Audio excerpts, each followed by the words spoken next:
지금부터 디지털 시대 금융과 소비자 보호 세미나를 시작하도록 하겠습니다. 안녕하십니까? 저는 오늘 세미나 진행을 맡은 아나운서 송다함입니다.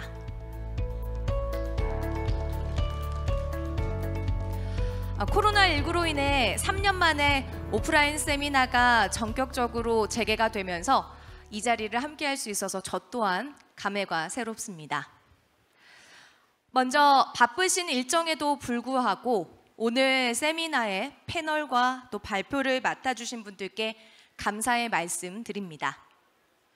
또한 이 세미나에 관심을 갖고 참석해 주신 여러분들께 진심으로 감사하다는 인사의 말씀도 전하겠습니다. 오늘 세미나 진행 일정에 대해서 간략하게 설명드린 후에 본격적으로 세미나를 시작하도록 하겠습니다. 세미나는 먼저 금융감독원에서 디지털 금융을 총괄하고 계신 김병칠 부원장모님의 축사로 시작하겠습니다. 축사 이후에는 2개의 세션으로 나누어서 진행될 예정입니다. 첫 번째 세션에서는 먼저 김인현 투이컨설팅 대표님께서 디지털 시대의 금융 및 핀테크라는 주제로 발표해 주시겠습니다. 이어서 안수현 한국외국어대학교 교수님께서 디지털 시대의 소비자 보호라는 주제로 발표를 진행해 주시겠습니다. 첫 번째 세션이 끝나고 두 번째 세션에서는 정유신 서강대학교 교수님을 좌장으로 김용태 금융감독원 디지털금융혁신국장님, 김봉규 NH농협은행 센터장님, 장성원 한국핀테크산업협회 사무처장님, 그리고 발표자 2분을 함께 모시고 디지털 시대의 금융과 소비자 보호 관련 토론을 진행하도록 하겠습니다. 오후 4시 15분경에 토론을 마무리하면서 이번 세미나를 끝마치도록 하겠습니다. 다시 한번 원활한 세미나 진행을 위해 소지하고 계신 휴대폰은 진동 모드로 전환해 주시거나 전원을 꺼주시기 바랍니다. 그럼 본격적으로 오늘의 세미나를 시작하도록 하겠습니다. 먼저 김병칠 금융감독원 부원장보님의 축사가 있겠습니다. 큰 박수로 맞아주시기 바랍니다.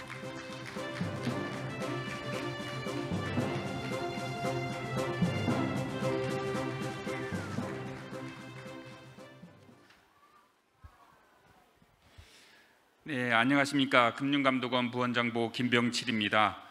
바쁘신 중에도 오늘 세미나에 참여해 주신 서강대학교 정유신 교수님과 한국외국어대학교 안수현 교수님, 투이컨설팅 김인현 대표님, 그리고 한국핀테크산업협회 장성원 사무처장님, NH농협은행 김봉규 센터장님께 먼저 감사 인사를 드립니다.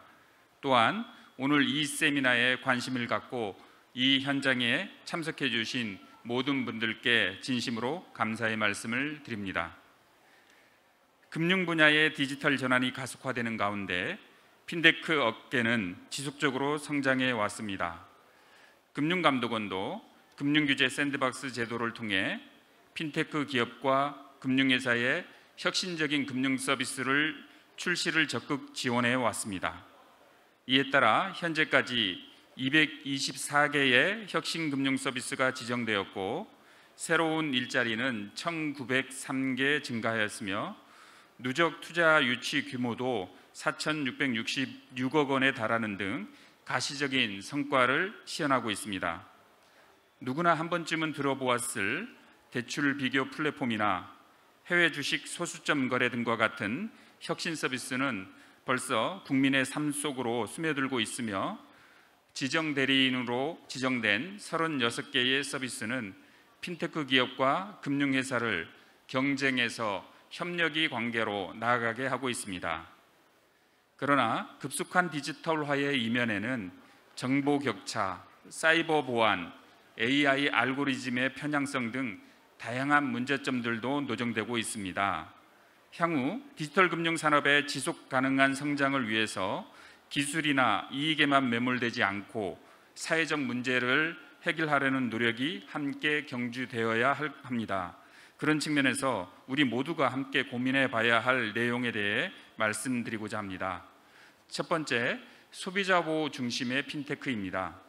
기술의 발전 과정에서 정보 비대칭성, 취약계층의 디지털 소외, 개인정보 유출, 다크 패턴, 그리고 비대면 거래에 따른 사기 등 다양한 소비자 보호 문제가 이슈화되고 있습니다.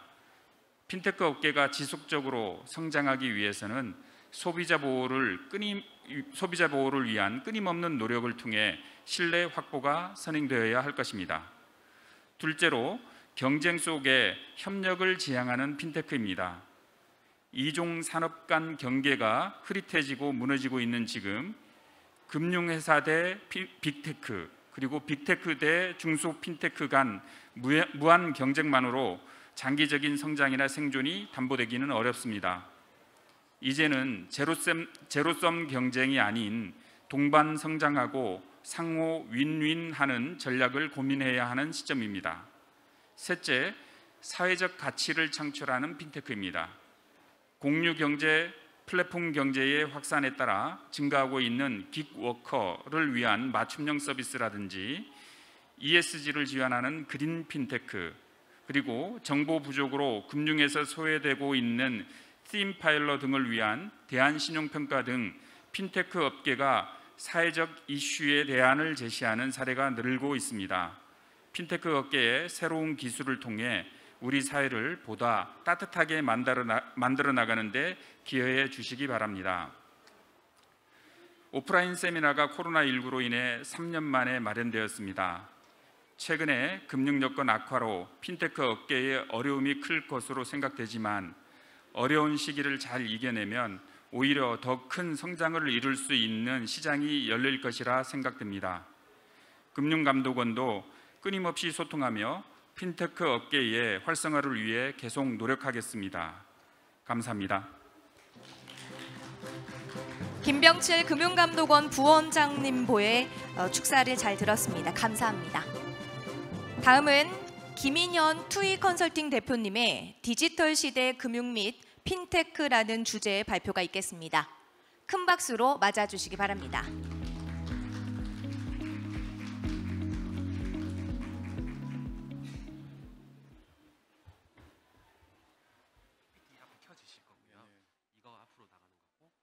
하시게 되시면 이거 누르시면 됩니다.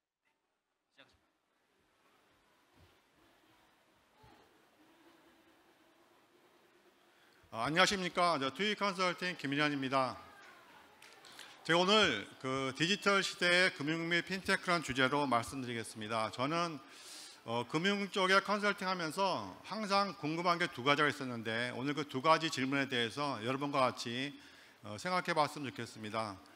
금융회사가 핀테크 기업을 대체할 수 있을까? 또는 핀테크 기업이 금융회사를 대체할 수 있을까? 이런 질문에 대해서는 1974년 빌 게이츠가 뱅킹은 필요하지만 뱅크는 필요하지 않다라는 말을 했었습니다.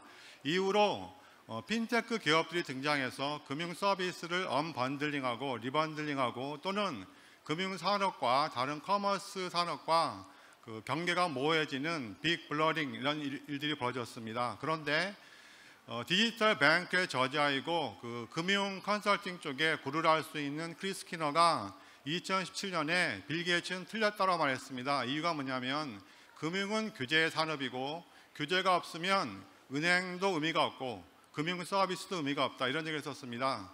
2018년에 아주 유명하지는 않지만 금융 쪽 일하고 계시는 그레그 디킨스가 은행은 여전히 필요할 것 같다라고 말했습니다. 필요한 이유가 세 가지가 있는데요. 하나는 신뢰, 금융은 신뢰 기반이라는 거고요. 두 번째는 규모, 대규모 금융 거래를 안정적으로 처리할 수 있는 곳은 빅파이, 거대한 금융기관이 필요할 수밖에 없다라는 것이고, 세 번째 연금술인데 일정한 자금을 받아서 레버리지를 일으켜서 더 많은 금융 공급을 할 수 있는 곳이 금융이기 때문에 그렇다는 것이죠.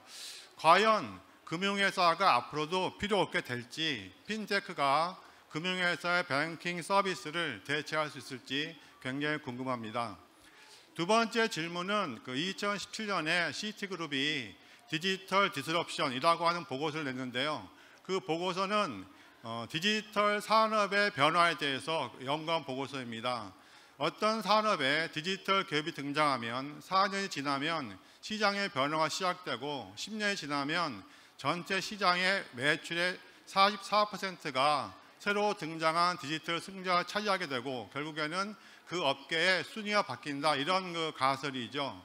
이게 과연 금융에도 적용될 수 있을까요? 그렇다고 한다면 금융의 새로운 강자는 누가 될까요? 뱅셀이 2012년에 등장했고요. 카카오뱅크가 2016년에 등장했고 2017년에 서비스 시작했습니다. 한 5년 또는 10년 지난 것 같은데요. 이 가설이 맞다면 앞으로 5년 뒤, 10년 뒤에 금융산업의 지형이 바뀔까요? 이런 점들은 저로서도 굉장히 궁금하고 또 여기 오신 여러분들의 의견 어떤지 궁금합니다. 그래서 제가 오늘은 아직 10년이 지나지 않았기 때문에 어떤 일이 벌어질지 확신할 수는 없지만 우리 주위에서 벌어지고 있는 여러 가지 일들에 대해서 한번 설명을 드려보고 같이 공감들 형성해 봤으면 합니다. 먼저 빅테크, 핀테크, 빅뱅크 그리고 빅파이 네 가지 용어가 있습니다. 잘 아시다시피 빅테크는 거대한 기술 기업을 의미합니다. 빅테크와 핀테크와 빅뱅크의 경쟁력을 비교해 봤는데요. 금융사 경쟁력은 세 가지로 얘기합니다. 첫 번째는 신뢰, 고객의 신뢰가 중요하다 이런 뜻이고요. 레버리지는 얼마나 수익을 창출할 수 있느냐 이런 거가 되겠습니다. 세 번째 퍼포먼스는 똑같은 일을 하더라도 얼마 효율적으로 할 수 있느냐인데 세 가지 요소를 다 구분해서 평가해 보면 가장 강력한 그 경쟁자는 금융사가 아닌 빅테크라고 합니다. 게다가 빅테크는 금융사보다도 또는 핀테크보다도 규제 면에서 유리한 점이 있습니다. 그래서 근데 아직까지도 여전히 규제가 빅테크의 금융 진출을 어느 정도는 막아주고 있기 때문에 다행입니다만 규제가 완전히 풀린다면 경쟁력 놓고 봤을 때는 빅테크가 금융산업에서도 상당한 영향력을 발휘하지 않을까 생각이 듭니다. 우리나라 핀테크 기업들은 과연 어떤 성과를 내고 있을까요? CEO 스코어가 2010년, 2020년, 2022년 2년 동안의 실적을 비교해 봤는데요. 전체 186개 핀테크 기업 대상으로 보니까 매출은 2년 동안에 13.5%가 늘었지만 영업이익은 거꾸로 54.9%가 줄었습니다. 그리고 10개 카테고리에 해당하는 대부분의 핀테크 업종에서 적자가 확대되거나 또 적자 전환 같은 일이 벌어지고 있습니다. 분명한 것은 현재 시점에서 핀테크가 금융회사들을 제치고 금융 서비스를 주도하는 그러한 일들은 아직은 발생하고 있지 않다라고 생각할 수도 있겠습니다. 카카오뱅크가 주목을 받았습니다. 카카오뱅크가 서비스 시작하면서 매기가 되었다. 기존 금융사들의 서비스, 특히 커스터머 익스피리언스를 대폭 개선한 효과가 있습니다. 카카오뱅크는 지난 2019년 이후 적자에서 흑자 전환했고 매출 1조를 넘었고 올해 1, 4분기에도 성장률이 60%가 넘습니다. 그런데 재미있는 것은 카카오뱅크의 주가는 고점 대비 한 70% 떨어졌습니다. 카카오뱅크 시가총액이 한때는 KB국민보다 높았지만 지금은 그렇지가 않죠. 왜 그럴까요? 카카오뱅크 성장세는 굉장히 빠른데도 불구하고 기업의 시장 가치는 떨어지고 있다라고 하는 것은 제가 해석하기로는 카카오뱅크의 수익 구조를 보면 이게 카카오로 시작된 일종의 플랫폼 기업의 금융 진출임에도 불구하고 카카오뱅크의 비즈니스 모습은 점점 더 은행스럽게 되어가고 있습니다. 가장 큰 우리가 발견할 수 있는 현상은 카카오뱅크의 수익 중에서 가장 비중이 큰 것이 이자 수익입니다. 그리고 다른 수익보다도 이자 수익이 가장 빠르게 증가하고 있습니다. 카카오뱅크의 비즈니스 모델이 점점 더 은행처럼 되어 갈수록 카카오뱅크의 경영 상태는 좋아지겠지만 시장 가치는 떨어질 수 있다라고 하는 것은 시사한 점이 있다고 생각이 됩니다. 두 번째는 은행들은 빅파이는 플랫폼이 되고 싶어합니다. KB국민은행이 MVNO 사업을 받았고 혁신기술금융 1호로 리브M 서비스를 지정받았습니다. 그런데 KB국민은행 리브M 회원 가입자는 현재 30만 명이고 이거는 전체 알뜰폰 사용자의 한 2.6%에 해당하는 숫자입니다. 신한은행은 땡겨를 출시했습니다. 배달앱이죠. 30만 명을 쉽게 돌파했습니다. 그렇지만 배달앱 민족의 월간 활성화 사용자 수는 2천만 명이 넘습니다. 비교가 되지 않죠. 플랫폼이 되고 싶어하는 빅뱅크가 있지만 빅뱅크가 플랫폼이 되기 쉽지 않습니다. 왜냐하면요. 플랫폼이 된다는 것은 서비스를 꾸준히 매일 자주 빠르게 바꾼다는 뜻합니다. 어떤 DNA가 필요하냐면 린 스타트업 DNA가 필요합니다. 우리나라 금융사들이 그런 DNA를 갖추기가 쉽지 않기 때문이 아닐까 생각이 들고요. 네이버와 카카오 두 개의 빅테크는 금융산업을 하고 싶어 합니다. 정확하게 얘기하면 금융 비즈니스를 하겠다는 것보다는 금융에서도 돈을 벌고 싶다. 이게 강할 것 같습니다. 약간 다른 점이 있습니다. 네이버는 금융산업에 진출하더라도 직접 회사를 만들지는 않고요. 주로 제휴를 통해서 합니다. 미래에셋과 제휴해서 소상공인 대출을 만들었고 또 그 통장도 만들었습니다. 그래서 성공을 거두었죠. 카카오는 증권과 보험사를 자회사로 두고 있습니다. 빅테크가 금융에 진출하려면 두 가지 비용을 지출해야 됩니다. 첫 번째는 대규모 고객 확보에 따른 마케팅 비용이고요. 두 번째는 금융 허가를 받고 금융 사업을 영위하기 위한 대규모 인프라입니다. 그 투자가 만만치 않죠. 분명히 알 수 있는 것은 빅테크라 하더라도 금융산업에 직접 진출하면 장기적으로는 성공할 수 있겠지만 단기적으로는 성과내기 어렵다. 이런 점을 알 수 있겠습니다. 제가 시계가 잘 보여가지고요. 이거 시계 안 들었어요? 핀테크 중에서 주목할 핀테크는 뱅셀과 비바 리퍼블릭과 토스인데요. 뱅셀과 토스 두 회사 모두 공통점이 있습니다. 지금은 엄청난 규제 통과 비용을 치르고 있죠. 그래서 뱅셀과 토스가 재무적으로는 좋은 성과를 내지 못하고 있습니다. 부족한 부분을 어떻게 충당하고 있냐면 대부분 그 투자로 위치하고 있습니다. 그렇지만 장기적으로 봤을 때 핀테크가 이런 빅파이가 되고 싶어 하는 것이 과연 맞을까? 또는 핀테크가 빅파이로 성공할 수 있을까라고 하는 것은 여전히 해결되지 않은 의문입니다. 이건 앞으로 좀 더 두고 보면 알 수 있을 것 같습니다. 핀테크 중에서 보안 핀테크인 아토는 토스라고 하는 간편 인증 서비스로 잘 나가고 있습니다. 웹캐시는 B2B 금융 서비스이고요. 그거는 CMS 서비스로 국내에서 독보적인 위치를 차지하고 있죠. 헥터 파이낸셜은 가상기자 서비스에서 압도적으로 앞서가고 있습니다. 세 개 회사의 공통점은 나름대로 수익 모델을 갖고 있습니다. 그 수익 모델이 안정적으로 성장할 수 있는 수익 모델입니다. 그리고 그 수익 모델은 금융회사들의 기존 비즈니스와 겹치지도 않고 갈등이 없습니다. 세계에 잘 나가고 있는 핀테크의 비즈니스 모델은 기존 금융사의 비즈니스 모델과 잘 협업되고 있습니다. 세계 핀테크사의 경영자들과 만나서 얘기를 들어보면 이들의 꿈은 빅파이가 되는 것이 아닙니다. 금융회사가 되는 것이 아니라 이들은 글로벌 핀테크로 성장하고 싶다 이런 마음을 갖고 있고 열심히 노력하고 있고요. 제 생각에도 이들 세 회사가 우리나라뿐만 아니라 세계적으로도 유명한 핀테크가 되었으면 좋겠습니다. 우리가 깊이 금융소비자 보호와 관련해서 우리 교훈이 한 가지 있는데요. 2017년 10월에 머지포인트에서 출연했습니다. 통합 바우처 포인트로 시작해서 누적 회원 1,000만 명이 돌파했습니다.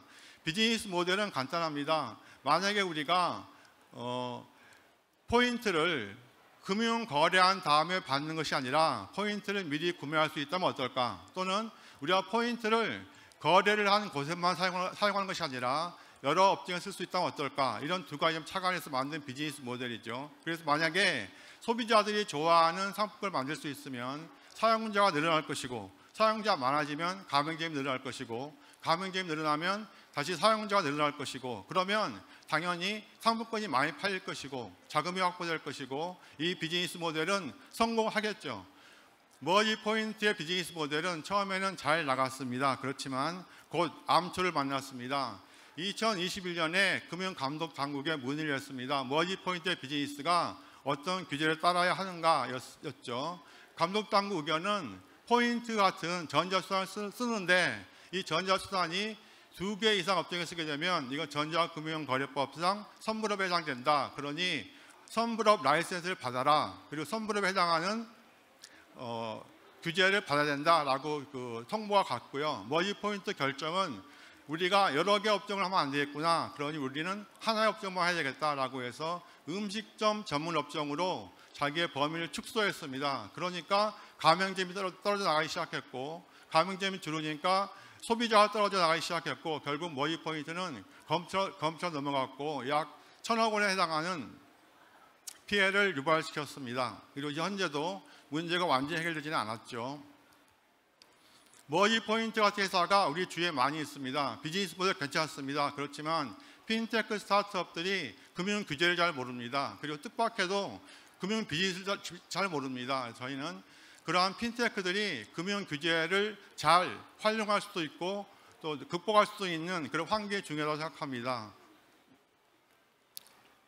2021년 12월에 그 소비자 피해가 발생했습니다.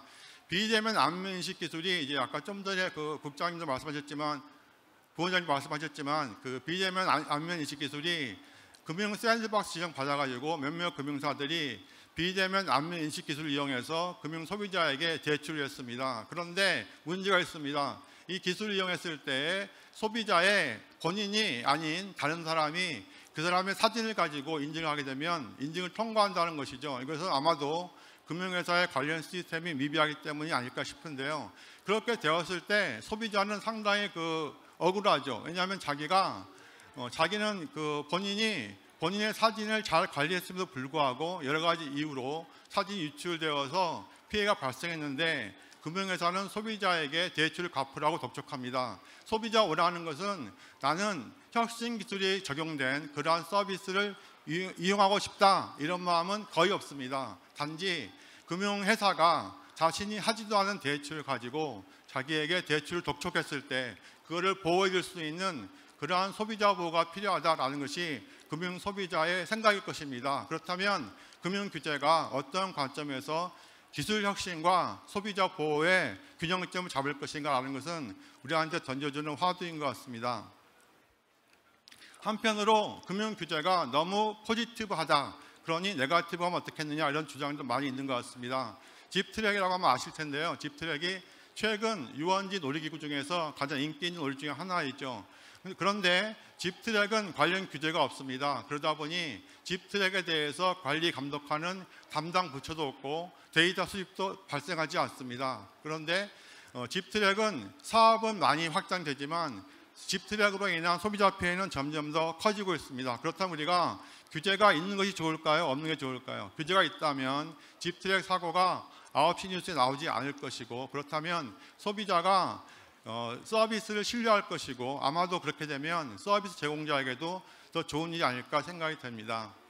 모든 업종 중에서 컴플라이언스 코스트, 레귤레이션이 가장 강하고 또 그 컴플라이언스에 대응하기 위한 코스트를 가장 많이 지불하는 업종이 금융 서비스라고 합니다. 그리고 그러한 레귤레이션 코스트가 증가한 속도는 가장 빠른 업종이 역시 금융업종입니다. 금융에서 이러한 규제 코스트가 발생하는 것은 지금까지 몇 가지 사례로 설명드렸지만 어쩔 수 없다고 생각합니다. 왜냐하면 스키너가 얘기한 것처럼 규제가 없는 금융은 의미가 없다. 규제가 없으면 금융이 경제를 돌아가지 못한다. 규제가 없으면 금융 소비자가 자신의 금융 소득, 금융 자산을 안전하게 보호할 수도 없고 활용할 수도 없다. 이런 점도 있는 거죠. 규제는 필요한 것이고 금융 어쩔 수 없이 라이선스 비즈니스입니다. 우리가 고민하는 것은 이러한 규제와 라이선스가 우리 모두에게 좋은 것인가 하는 것이죠. 특히 핀테크 입장에서 보게 되면 이런 규제를 바로 적용하면 대부분의 핀테크는 아마 문을 닫을 것입니다. 그렇다면 핀테크와 금융회사는 어떻게 협업하는 게 좋을까요? 제 생각에는 금융회사와 핀테크는 서로 경쟁관계가 아니고 보완관계입니다. 핀테크는 새로운 기술을 도입해서 서비스를 보다 편리하게 하고 서비스를 보다 효율적으로 하게 하고 이런 데 강점이 있고요. 금융회사는 가지고 있는 리소스와 인프라를 이용해서 핀테크에게 리스크 부담을 씌우지 않고 금융회사가 리스크를 짊어져 주는 그러한 형태의 법이 바람직하다고 생각합니다. 그렇게 하기 위한 방향은 그렇게 어렵지는 않다 봅니다. 몇몇 금융사가 이미 추진하고 있는데요. 금융회사는 뱅크에서 서비스 체계를 도입해서 핀테크가 금융회사가 가지고 있는 고객, 금융회사가 가지고 있는 데이터를 활용하고 금융회사가 관리할 수 있는 리스크 기반 능력을 활용하면 핀테크는 안전하게 자기들이 잘할 수 있는 비즈니스를 할 수 있을 것 같습니다. 그리고 핀테크는 금융회사가 되려고 하기보다는 여러 개의 금융회사를 보다 효율적으로 지원할 수 있는 그런 체계로 가면 좋을 것 같습니다. 마지막 슬라이드인데요. 지금까지 여러 가지 현상을 말씀드렸는데요. 제 생각은 금융회사는 규제가 어쩔 수 없이 필요하다. 그리고 그 규제는 무엇을 위한 것이냐라고 하면 핀테크 같은 또는 스타트업을 위한 그런 새로운 산업 육성의 효과도 물론 없지는 않겠지만 규제의 근본적인 목표는 소비자 보호해야 된다는 것이죠. 왜냐하면 금융 소비자가 금융 서비스 이용 과정에서 굉장히 많은 분야에서 규제가 있고요. 그런 규제는 점점 많아지고 있고 규제를 어겼을 때 짊어져야 할 페널티는 점점 커지고 있습니다. 상품 검색, 상품 설명 또는 금융 소비자의 데이터 관리, 자산 관리에서 이해상충 방지 등 굉장히 다양한 규제들이 있는데요. 이런 모든 규제가 만들어주는 것은 무엇이냐면 첫 번째가 신뢰입니다. 금융 소비자는 신뢰가 없으면 아무리 편리해도 그 서비스 이용하지 않습니다. 신뢰가 없으면 그 금융상품이 아무리 조건이 좋아도 이용하지가 않습니다. 신뢰가 있어야만 금융 소비자가 금융상품을 소비하게 되고 금융회사 매출이 오르게 되고 핀테크도 성장할 수 있게 되는 것이죠. 그 신뢰는 어떻게 만들어질 것이냐라고 하면 모두가 공감하고 공유할 수 있는 그런 소비자 보호의 규제에 의해서 만들어지지 않을까 그렇게 생각합니다. 처음에 말씀드린 두 가지 질문의 해답은 여러분께서도 각자 생각해 보셨으면 좋겠고요. 제 생각은 아무리 금융의 기술이 발전하고 디지털 네이티브가 주류가 된다 하더라도 핀테크에 의해서 금융회사가 대체되는 일은 없을 것 같습니다. 그리고 핀테크와 금융회사는 각자의 자리를 차지하고 서로가 잘할 수 있는 장점을 협업하면서 금융 서비스를, 금융산업을 더욱더 발전시켜 나가지 않을까 그렇게 생각합니다. 감사합니다. 김인현 대표님의 발표 잘 들었습니다. 감사합니다. 다음은 안수현 교수님의 디지털 시대의 소비자 보호라는 주제의 발표가 있겠습니다. 큰 박수로 맞이해 주시기 바랍니다. 이게 보이나? 네. 근데 제가 이 화면이 안 보이네요. 제가 발표를 하려면 화면을 봐야 되는데 제가 화면이 네, 제가 이게 핀 마이크가 제가 주문한 건 아닌데 제가 오자마자 이렇게 생전 처음 이런 거 껴봅니다. 제가 낯서긴 합니다만 한번 해보겠습니다. 안녕하세요. 저는 한국외국어대학교 법학전문대학원의 안수현 교수입니다. 네, 제가 오늘 소개해드릴 내용은 디지털 시대의 소비자 보호입니다. 앞서 우리 대표님이 금융, 핀테크 관련해서도 이제 소비자 신뢰를 강조를 해주셨는데요. 저는 디지털 시대에서 우리 소비자 이슈가 어떤 형태로 나타나는지를 좀 소개 올리고 그렇다면 핀테크 기업들도 공급자 측면에서도 물론 소비자의 신뢰를 얻기 위해서 또 경쟁력 있기 위해서 열심히 좋은 상품과 서비스를 개발하고 또 서비스를 출시하겠지만 우리 소비자들도 어떤 이슈가 있는지를 좀 아는 것이 또 더 좋은 서비스를 만들도록 요구할 수 있기 때문에 한번 이슈 중심으로 소개를 올리도록 하겠습니다. 우선 첫 번째는 디지털화 진정과 소비자 이슈라는 타이틀로요. 너무 잘 아실 겁니다만 우리가 갈수록 인구는 감소하고요. 저출산 고령화 사회로 진입을 한 상태입니다. 근데 이미 시대는 4차 산업혁명으로 저희도 모르는 사이에 AI, 클라우딩 서비스, IoT 등 IT로 무장한 이런 이제 시대에 살고 있는 거죠. 말씀하신 것처럼 코비드 이후에 디지털 트랜스포메이션의 속도는 정말 빠르게 진행되는 것 같습니다. 거기다 올해 출범한 정부는 전자정부, 디지털 정부, 그래서 디지털 정책을 훨씬 더 지원하고 뒷받침하는 이런 팔러시를 표방하고 있습니다. 핀테크 정책도 앞으로 더 가속화되지 않을까 주로 생각을 합니다. 산업 측면에서의 이런 정책은 의미가 분명히 있습니다. 그런데 이 디지털화가 빨리 되면 될수록 조금 걱정되는 게 있습니다. 우리 일반 소비자의 디지털화 속도도 그에 상응해서 빨라지는가 그 부분은 조금 그렇지 않은 것 같아서 걱정인 것 같습니다.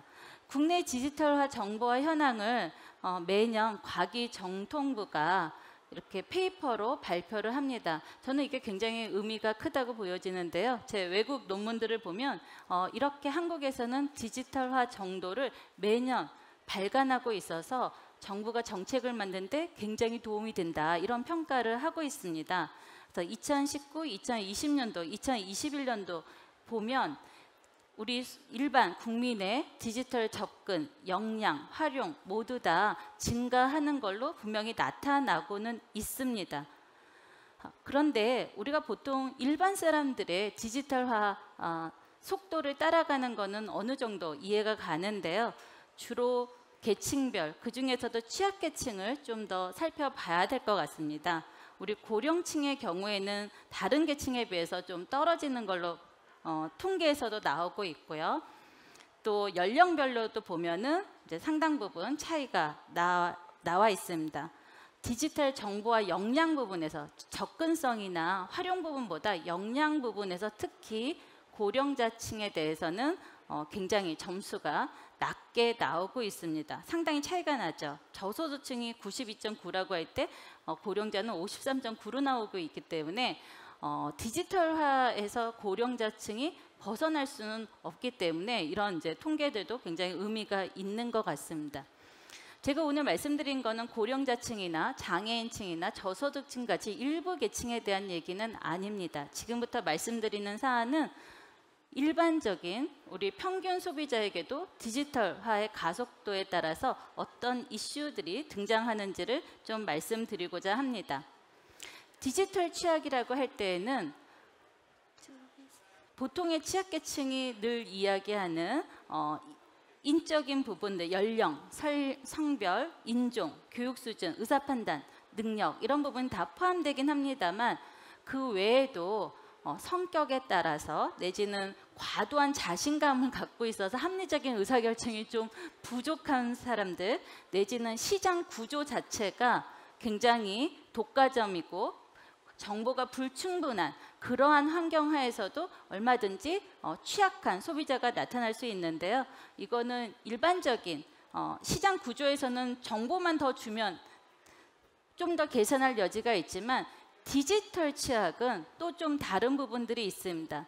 정보뿐만 아니라 디지털 부분에서도 취약하다라는 점입니다. 그래서 일반 소비자라 하더라도 이런 정보 그다음에 기술 부분에 취약한 부분은 정말 공통적으로 있기 때문에 심지어 저처럼 금융법을 전공하는 사람도 기술 부분에서는 매우 정말 초심자도 안 되는 그런 상황이라서 매번 좀 저도 따라가려고 열심히 노력을 합니다.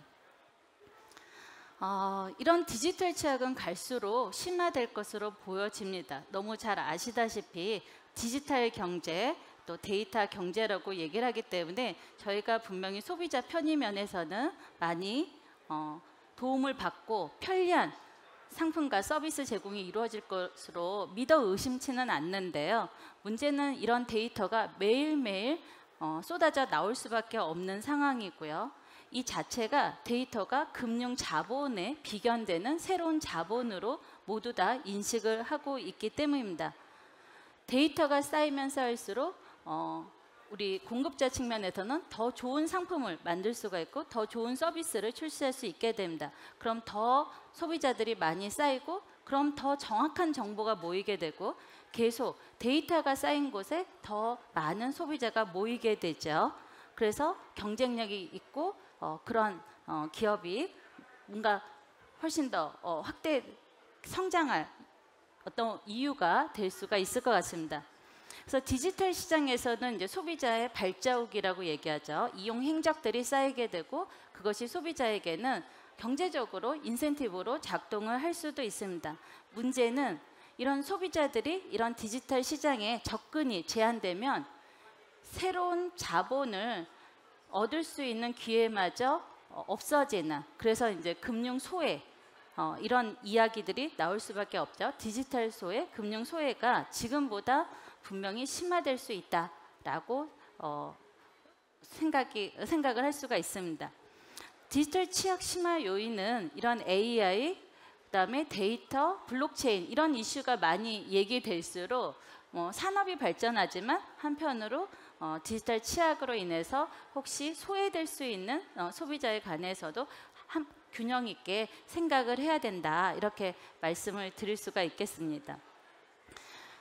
조금 더 세분화해서 빨리 말씀을 드리도록 하겠습니다.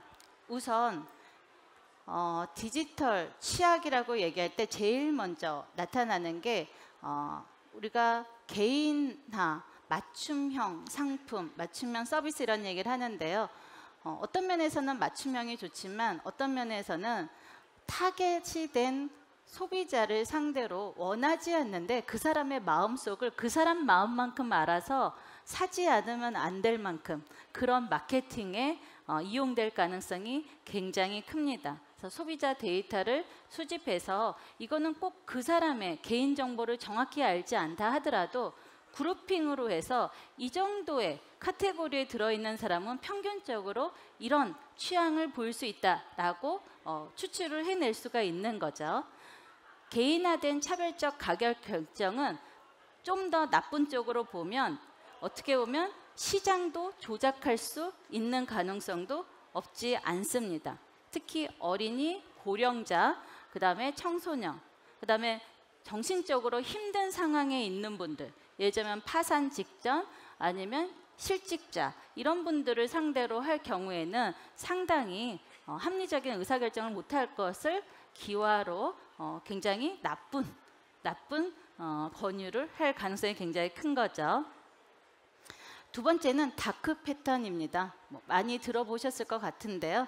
소비자에게 의도하지 않았던 선택과 결정을 하도록 하는 그러한 교묘한 디자인을 최근에 다크 패턴이라고 이야기를 합니다. 예를 들자면 가입은 쉬웠는데 탈퇴를 하려면 어디에 가서 탈퇴를 해야 되는지 버튼을 찾지 못하는 경우가 대표적인 경우라고 할 수 있겠습니다. 두 번째는 이제 최근에 많이 얘기하는 디지털 금융입니다. 저는 오늘 핀테크에 관해서만 얘기한 건 아니고요. 핀테크, 빅테크, 빅뱅크 모두 다 디지털 트랜스포메이션으로 다 가속화되면서 공통적으로 나타나는 부분인데요. 기본적으로 디지털 상품과 서비스의 개발 속도는 굉장히 빠르지만 그것을 소비자가 같은 수준으로 따라가지 못하는 부분에 대해서는 세 영역 다 공통된다라고 할 수 있겠습니다. 특히나 최근에 저도 깜짝깜짝 놀랐는데요. 업데이트를 이걸 눌러야 되나 말아야 되나 놀랄 때가 있습니다. 이게 진짜 업데이트인지 가짜 업데이트인데 혹시 보이스피싱이나 스미싱에 제가 이용되는 게 아닌지 이게 진짜 업데이트라고 어떻게 판단할 수 있는지를 좀 알았으면 좋겠는데 그걸 알 수 있는 방법이 없더라고요. 그래서 이런 디지털 금융과 관련해서는 공급자만큼 소비자가 알지 못한다라는 부분입니다. 그 다음에 데이터 관련해서는 최근에 데이터 경제라고 할 정도고 데이터에 관해서는 이제 데이터 댐이라든가 데이터를 자유롭게 그 공공기관의 데이터, 그 다음에 민간에서도 오픈 데이터 이렇게 해서 이제 계속 정책적으로는 데이터의 흐름을 유연하게 하는 정책을 계속 하고 있습니다. 그렇지만 한편으로 그 데이터 관련해서는 소비자가 알아야 될 사안들이 있습니다. 수많은 데이터가 하루에도 엄청나게 쏟아지는데 그 데이터를 분류하고 그 데이터를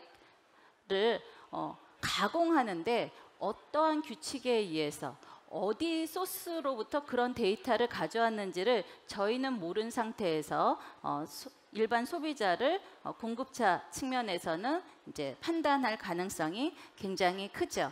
아시다시피 데이터가 표준화된 데이터도 아니고 비정형 데이터를 끌어다 쓰는 경우가 이제 최근에 많기 때문에 이런 데이터와 관련해서는 어떠한 규칙에 의해서 어떠한 결과를 산출하는지에 대한 알고리즘에 대한 부분들이 사실은 알 수가 없다. 블랙박스라는 이야기를 많이 들어보셨을 겁니다. 무엇보다도 이런 데이터와 관련해서는 해킹이 굉장히 빈번하게 일어날 수가 있다. 최근에 제가 다른 회의에서 만난 분은 미국에서 일하다 오셨는데요. 그분의 지문도 해킹당하고 그분의 가족들 모두 다 지문이 해킹을 당했다고 말씀을 하십니다. 그래서 저는 정말 깜짝 놀랐어요. 지문도 해킹당하면 그 다음에 뭐가 남을까? 이 생체 인식으로는 뭐가 좀 해킹을 당하지 않는 거는 뭐가 있을까? 이게 굉장히 이제 저는 궁금해집니다. 무엇보다도 우리 그 알고리즘하고도 뭐 연관이 되어 있습니다만 종래 금융거래에서 가장 소비자 보호를 이야기하는 이유 중에 하나가 정보 비대칭인데 이제는 기술에 대한 비대칭도 갈수록 심화되어 있다. 그 다음에 저희가 디지털 시장 또 플랫폼 안에서 저희가 거래를 하려면 일단 처음이 당신이 누구입니까? 당신의 주민등록번호, 당신의 전화번호, 저희의 정보를 주지 않으면 시작이 되지 않죠. 근데 저희가 그 정보를 주는 대가가 무엇인지를 정확히 모릅니다. 분명히 이용은 되지만 제가 준 정보가 어디에 쓰이는지, 어디까지 가서 이용되는지를 전혀 알기가 쉽지는 않습니다. 그 다음에 저한테 어디다 쓴다고 용도를 얘기한 그 용도대로 쓰는지도 저는 확인할 방법이 사실은 없죠. 무엇보다도 알고리즘에 관련해서는 소비자 차별이 있을 수 있다라는 점입니다. 우리가 데이터가 정확하게 커스터마이즈된 고객을 상대로 표준화된 데이터, 그 다음에 비정형화된 데이터로 본인을 더 소비자에게 맞는 그런 상품과 서비스를 제공할 수 있다라고 보지만 부적절한 데이터가 들어올 수 있고요. 왜곡된 데이터가 들어올 수가 있습니다. 그거는 어떻게 그 정보를 입수해서 왜 소비자한테 그런 기준을 채택했는지를 알려주는 그러한 절차가 있지 않는 경우가 상당히 많이 있기 때문에 소비자가 차별되는지조차 모르는 경우들도 있을 수가 있습니다. 두 번째는 이제 오히려 데이터에 너무 과도하게 의존하는 현상도 나타날 수가 있는 거죠. 왜냐하면 AI에 의해서 이런 결과가 나왔다라고 한다면 누구도 또 반박을 못합니다. AI보다 더 계산을 잘해서 이런 결과를 내는지를 입증하세요라고 하기 때문에 과도하게 그런 AI에 의존하는 결과가 나타날 수가 있는 거죠. 그다음에 프라이버시 이슈는 뭐 말씀을 안 드려도 너무 잘 아실 것 같습니다. 아주 쉽게 데이터를 지금은 수집할 수 있는 거고요. 물론 이제 뭐 실명이라든가 이런 부분들은 다 처리를 다 하고 특정인을 알아볼 수 없게 한다고 합니다만 또 기술의 발전으로 인해서 또 여러 가지 대체 정보로 어떤 특정인은 알지만 특정 그룹은 또 파악을 할 수 있는 가능성이 있기 때문입니다. 네, 해킹에 대해서도 뭐 너무 잘 아시기 때문에 넘어가도록 하겠습니다. 무엇보다도 알고리즘으로 제시한 것이 왜곡된 경우도 있을 수 있기 때문에 이런 우리 알고리즘에 대해서는 이제 여러 가지 소비자들의 입장에서 어떻게 어떤 데이터에 의해서 이런 결과가 나왔는지, 그 다음에 어떤 데이터를 썼는지 적어도 이런 부분에 대해서는 이제 좀 파악할 필요가 있겠죠. 그 다음에 개인이 아까 제공한 정보에 대해서 회사가 쓰여진 용도대로 쓰는지에 대해서도 사실은 확인할 방법이 없다라는 점이 문제이고 자기가 개인정보를 제공함으로써 어떤 위험이 초래할지에 대해서도 소비자들은 일반적으로는 잘 인식을 못합니다. 일반적으로 정보를 주는 게 좀 불안하다 정도지 어떤 위험으로 돌아올지에 대해서도 정확히 알지 못하는 경우가 많이 있습니다. 무엇보다도 개인정보의 가치가 경제적 가치, 또 그 외에 다른 가치가 어느 정도 있는지도 알지 못하는 경우가 일반적이다. 이렇게 말씀을 드릴 수가 있습니다. 시간 관계상 일단 디지털 금융 소비자 보호 과제로 몇 가지 조금 빠르게 말씀을 드리도록 하겠습니다. 우선 초개인화 마케팅과 관련해서는 여러 가지 뭐 제도적으로 보완이 가능할 것 같습니다. 그런데 저는 무엇보다도 우리가 초개인화 마케팅에 관해서는 제도를 만들 때 평균화된 소비자를 전제로 제도를 이제 보통 만들게 됩니다. 근데 그런 제도들은 이런 개인화된 소비자를 위한 정책하고는 조금 맞지 않을 수가 있게 되는 거죠. 그래서 저는 오히려 특정 그룹에 포커스를 맞추는 제도들도 대안적으로 많이 세심하게 고안될 필요가 있다. 대표적인 게 이제 고령자 대책인 거죠. 또 장애우 대책 이런 것들이 평균적인 소비자가 아닌 특정 그룹에 맞춰진 제도인데요. 이런 대안적인, 대체적인 기준들을 좀 더 많이 모색하고 고안할 필요가 있다. 이렇게 말씀을 드릴 수가 있고요. 무엇보다도 이것은 초개인화된 마케팅이다라는 것을 알려줄 필요가 있습니다. 그러면 조금 더 한번 생각을 해보겠죠. 두 번째는 다크 패턴입니다. 의사결정을 정말 교묘하게 왜곡시키는 다크 패턴이 갈수록 굉장히 많아지고 있는데요. 유럽에서는 이런 다크 패턴에 대해서 금지하게 한다거나 아니면 사업자가 이런 행위를 하지 못하도록 하거나 여러 가지 통제 장치를 마련하는 경향이 있습니다. 국내에도 몇몇 의원 입법안으로 제출이 된 바가 있습니다. 디지털 금융과 관련해서는 무엇보다도 금융 상품과 서비스에 대한 정보 비대칭 문제를 좀 더 해소하는 게 필요할 것 같습니다. 문제는 이제 피해가 발생하는 경우들이 빈번하다라는 점입니다. 아무리 정확한 정보를 주려고 해도 그 거래 상대방의 이해, 눈높이에 맞는 설명이 안 된다면 또 그 상대방에게 맞는 상품을 제공하지 못하는 경우에는 민원과 분쟁으로 연결될 수밖에 없습니다. 이럴 때 보다 쉽게 용이한 구제 수단과 절차가 마련될 필요가 있습니다. 며칠 전에 신문에서도 한국의 이런 금융 소비자 민원과 분쟁에 대한 서베이가 기사화된 적이 있는데요. 생각보다 분쟁 해결 기간이 꽤 길다라는 기사가 나와서 좀 더 빨리 구제되고 좀 더 신속한 구제에 대한 방법이 좀 모색되면 좋겠다 이런 생각이 듭니다. 무엇보다도 금융회사뿐만 아니라 금융회사는 판매 채널로 대리 중개업자를 이용하게 되는데요. 이런 대리 중개업자에 대한 내부 통제가 좀 더 충실히 작동될 필요가 있을 것 같습니다. 그래서 금융에서는 상품과 서비스를 개발할 때 처음부터 특정 소비자층을 염두에 두고 상품의 설계, 디자인부터 그다음에 상품에 필요한 그 소비자의 니드를 정확히 반영하는 상품과 서비스를 제공해서 분쟁을 해소하는, 분쟁을 사전에 예방하는 그러면서 소비자의 편익을 높이는 그런 상품과 서비스를 제공할 필요가 있겠습니다. 이것이 이제 유럽에서 얘기하는 프로덕트 디자인, 프로덕트 가버넌스를 굉장히 강조하거든요. 상품을 처음 설계할 때부터 누구한테 팔지, 어떤 디자인으로 팔지, 특히 디지털 차원에서 제공을 할 때는 디자인을 굉장히 중요하게 생각을 합니다. 왜냐하면 대부분 온라인으로 구매를 하기 때문에 작은 모바일에 어디에 그 글자가 써 있느냐에 따라 사람들의 주의가 달라지기 때문입니다. 따라서 이런 프로덕트 가버넌스에 관해서 그 다음에 프로덕트 디자인에 관해서 유럽에서는 굉장히 신경을 쓰고 정책적으로 뒷받침하려고 하고 있다. 이런 점을 미리 말씀드릴 수가 있고요.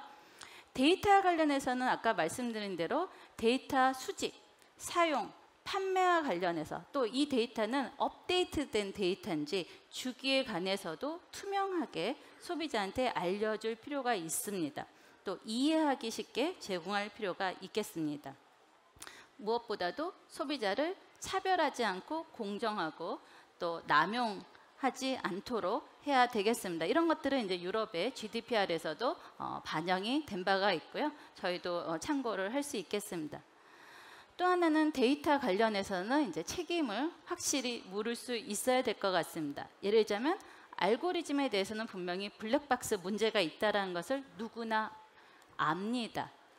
그런데 블랙박스 문제가 있다고 해서 손을 놔두는 것이 아니라 블랙박스의 부분을 어떻게 하면 투명하도록 할지, 알고리즘이 제대로 작동하고 있는지 내부의 통제 장치를 만들도록 하는 것, 즉 데이터에 관련해서 기록하고 어디서부터 온 건지 데이터 소스, 그 다음에 왜 이런 데이터를 쓰는지를 기록하고 문제가 없게 하도록 하는 그런 통제 장치를 만드는 것이 중요하다라고 하겠습니다. 그럼에도 불구하고 사고는 나죠. 늘 민원이나 분쟁은 어딘가 누군가 잘못을 했을 거예요. 금융회사가 잘못할 수도 있고 데이터를 주는 기관에서 잘못을 할 수도 있고요. 중간에 해킹이 들어와서 데이터를 왜곡시킬 수도 있습니다. 어쨌든 사고가 터지면 소비자 권익 보호 차원에서 좀 더 신속하게 구제가 되는 분쟁 해결 절차가 마련돼야 된다. 그래야지만 소비자들도 이런 데이터 자유로운 흐름에 좀 더 안심하고 데이터를 금융회사를 신뢰하고 또 핀테크 회사, 빅테크 회사, 빅뱅크 누구든지 간에 디지털 시장에서 들어온 사업자를 신뢰하면서 거래를 할 수가 있게 되는 거죠. 따라서 소비자는 이런 소비자 이슈를 정확히 인식하고 데이터 관련해서도 어떤 문제가 있는지를 좀 의식해서 거래를 하는 그런 어떤 역량, 그다음에 인식 이런 것도 좀 필요하다 이렇게 말씀드릴 수가 있습니다. 이와 관련해서는 감독기관의 역할도 매우 중요한데요. 데이터 관련해서는 여러 가지 기술의 발전을 좀 혜택을 같이 활용해서 요즘에 많이 얘기하는 레그테크, 서브테크 같은 감독 역량을 높이는 그런 노력들도 필요할 것으로 보여집니다. 결론에 가름하면 저는 한번 정리를 해봤습니다. 컨슈머 센츄리시티, 카페빌리티, 콜라보레이션 3C, 3C 이렇게 3C라고 해야 될까요? 이런 게 필요하다. 어떤 게 필요하냐? 제일 중요한 거는 소비자 중심의 책임 금융 생태계가 확립될 필요가 있다. 핀테크, 빅테크, 빅뱅크 모두가 소비자 중심의 어떤 상품과 서비스 개발, 데이터, 그다음에 이런 디지털 이코노미에서 제일 중요한 거는 소비자 중심의 관점에서 좀 봐주십사 하는 말씀을 드리고 싶고요. 두 번째는 디지털 시대에 있어서 어떤 이슈가 문제가 있는지 소비자들도 정확하게 인식할 필요가 있다. 따라서 그에 따른 역량 강화가 좀 필요하다. 이렇게 말씀을 드릴 수가 있겠습니다. 세 번째는 결국 금융회사는 공급자로서 상품과 서비스를 개발할 때 내부 통제가 제대로 작동할 필요가 있다. 좀 더 충실하게 지금보다. 왜냐하면 이제는 데이터 시대에는 알고리즘을 분명히 활용할 거고요. 또 저희가 익숙하지 않았던 블록체인 기술에 기반한 또 상품과 서비스를 제공할 것이기 때문에 이에 관련된 이점과 또 문제점은 바로 공급자인 바로 금융회사가 또 핀테크 회사가 빅테크 회사가 더 잘 알겠죠. 따라서 내부 통제는 지금보다 더 강조할 수밖에 없다. 더 주목해야 된다. 이런 말씀을 드리고 싶습니다. 그럼에도 불구하고 사고는 납니다. 누군가 잘못을 했고 과실이 있을 텐데요. 그런 부분에 대해서는 신속한 소비자 구제가 핵심이 돼야 된다. 이런 말씀을 드릴 수가 있겠습니다. 마지막으로 감독기관에 우리 부원장님 와 계신데요. 디지털 금융과 데이터 경제에서 금융 감독 정책은 굉장히 중요하다라고 말씀을 드릴 수가 있겠습니다.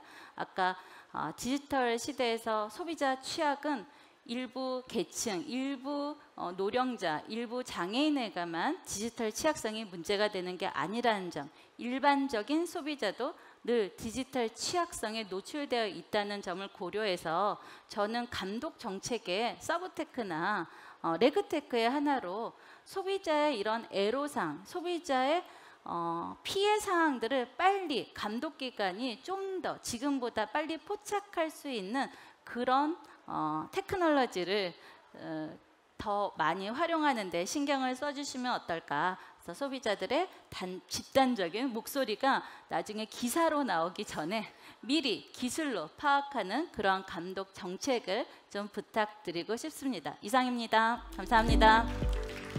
네, 안수연 교수님의 발표 잘 들었습니다. 감사합니다. 이제 두 번째 세션을 이어가 보도록 하겠습니다. 패널 토론을 위해서 패널께서는 토론 좌석으로 이동해 주시기 바랍니다. 패널 분들을 큰 박수로 맞이해 주시기 바랍니다.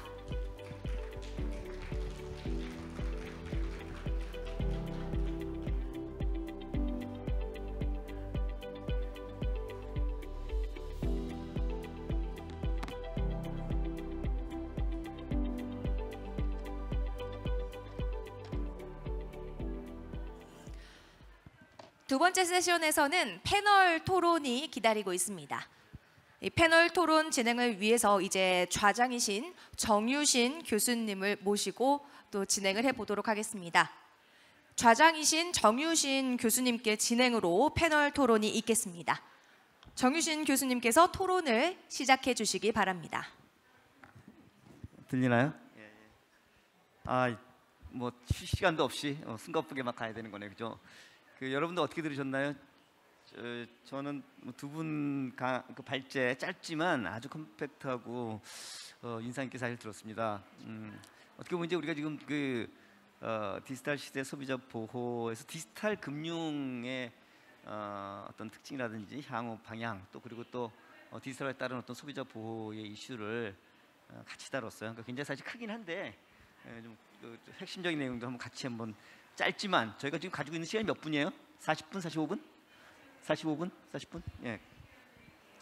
그래서 혹시 저희가 쭉 시간이 좀 타이트하기 때문에 짧게 질문 드리고 짧게 좀 대답 좀 주시면 감사한데 또 경우에 따라서는 또 플로어에서도 한번 좀 궁금하시면 질문 주셔도 좋겠습니다.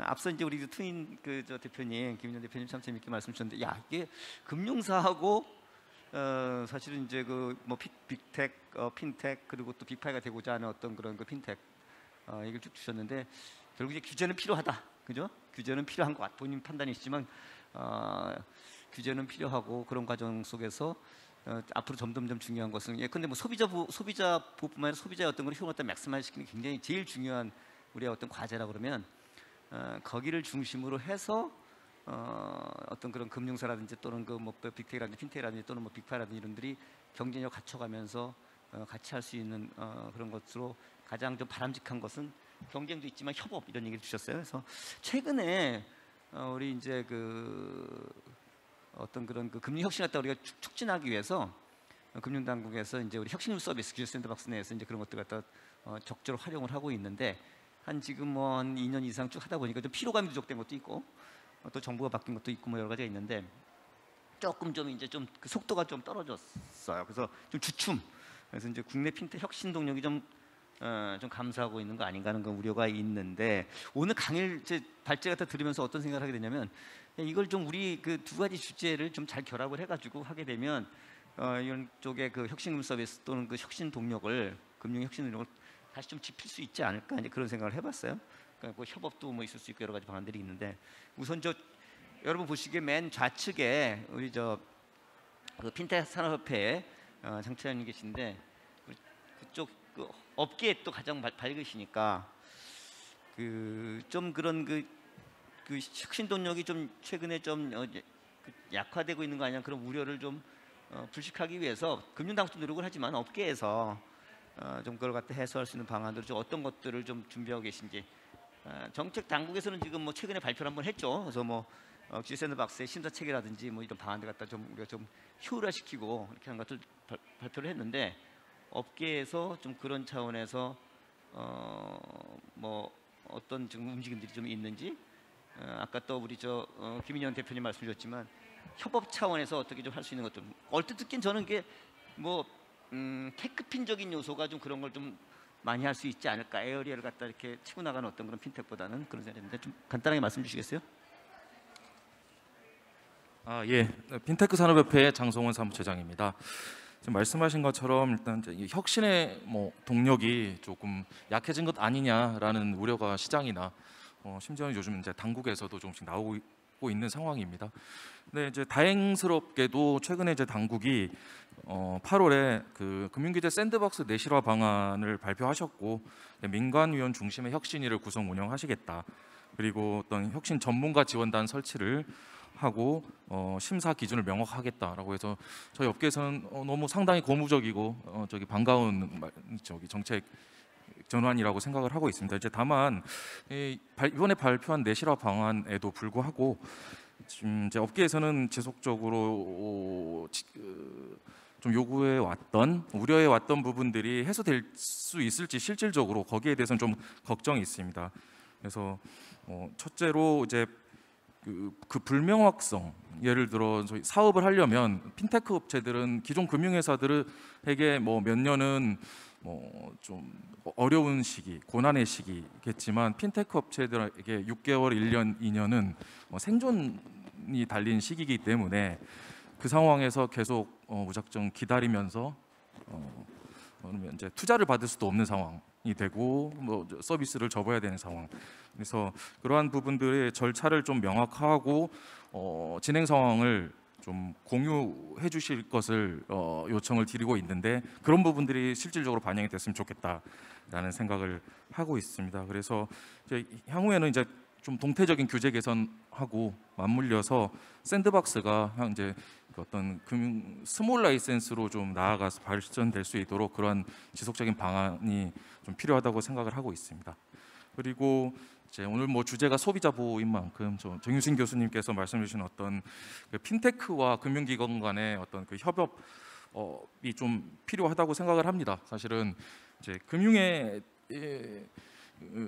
디지털 금융 시대의 소비자 보호는 두 가지 측면인 것 같습니다. 하나는 기존 금융 시장이 갖고 있는 구조적인 문제로 인한 소비자 피해를 어떻게 구제할 것인가, 뭐 정보 비대칭이라든가 그리고 판매, 제조와 소비자 간의 어떤 이해상충을 어떻게 해결할 것인가 하는 문제 하나가 있고, 그다음에 두 번째로는 금융의 디지털화가 진전이 되면서 새롭게 발생하는 기술적인 문제들, 안수영 교수님께서 또 지적해 주셨던 다크 패턴이라든가 그런 문제들의 디지털화로 인해서 또 발생하는 문제들이 있습니다. 근데 이 경우에는 뭐 기술의 진보에 따라서 발생하는 문제일 것이고, 이 또한 이제 핀테크가 가진 기술력을 통해서 좀 해결할 수 있다라고 보는 게 저희 입장입니다. 그래서 정유진 교수님께서 여쭤보신 그런 협업 사례들 같은 경우에 예를 들어 뭐 최근에도 계속 기승을 부리고 있는 사이버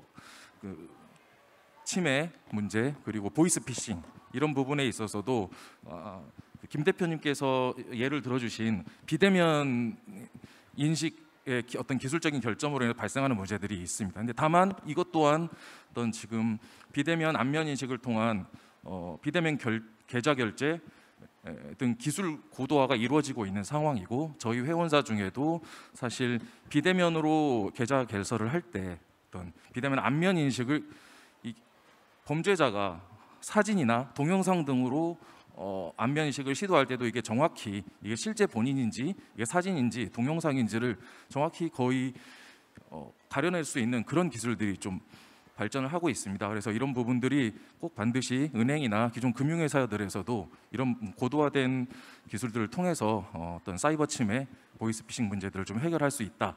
그러한 협업이 강화되어야 한다라고 생각을 하고 있습니다. 그런 협업들을 지금 뭐 많이 준비하시고 또 금융회사하고도 좀 같이 이렇게 지금 진행을 하고 계시는 거예요? 예, 열심히 지금 진행을 하고 있고. 김봉규 우리 센터장님 해주셨는데 지금 뭐 은행들 그런 협업을 좀 하고 있어요. 제가 뭐 센터에 있을 때는 그런 걸 많이 추진하려고 하긴 했었는데 이제는 좀 하시죠. 옛날에는 이렇게 뭐 하다가 좀 뭐 다 뺏기는 거 아니냐 서로들 뭐 그런 생각도 있고 그랬는데 이제는 좀 생각이 달리셨나요? 어떻게 되나요? 네, 각 은행별로 뭐 센터들이 다 있고요.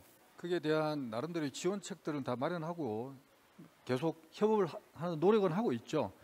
다만 앞에서도 지금 말씀을 해주신 것 중에 사실 핀테크 기업들이 하나 이제 그 어떻게 보면 착각이라고 할 수 있는데요. 제가 뭐 착각이라고 한 표현은 약간 양해 말씀을 드리겠습니다. 그러니까 뭐냐면 뭐 앞에서도 말씀하셨지만 그 금융산업은 규제 산업이잖아요. 그러다 보니까 규제 산업이라는 부분을 사실 망각한 상태에서 서비스를 만들고 금융권에서 이걸 받아들이는 부분에 대한 건 당연하리라고 이렇게 생각하는 부분들이 있더라고요.